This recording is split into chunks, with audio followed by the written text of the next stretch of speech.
İbn Teymiyyə Allah ondan razı olsun deyir ki, istiğfar Allahdan bağışlanma diləmək ən böyük həsənətlərdən, yəni salih yaxşı əməllərdən biridir. Kimdir öz sözündə, əməlində, halında, ruzisində, qəlbinin çevrilməsində təqsir, müqəssirlik hiss edirsə, naqislik hiss edirsə, o zaman ona vacib olan tövhid və istiğfardır. Yəni çoxlu istiğfar diləsin. Allaha yönəlsin, tövhidini təzələsin, yeniləsin. Sözündə, əməlində, həyatında, halında, ruzisində naqislik görən insan istiğfarı çoxaltsın, tövhidini artırsın.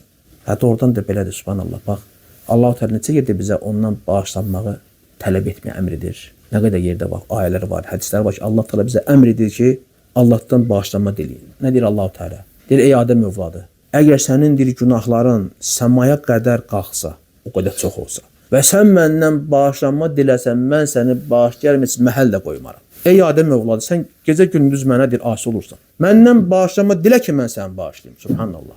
Allah Teala bizə əmr edir, buyurur ki, məndən bağışlanma dilə, mən səni bağışlayayım. Gecənin son 3/1-də Allah Teala dünya səmasını indir, mömin üçün, ona şərəf olsun deyə. Onun ehtiyaclarını qarşılamaq üçün Allah Teala nə deyir?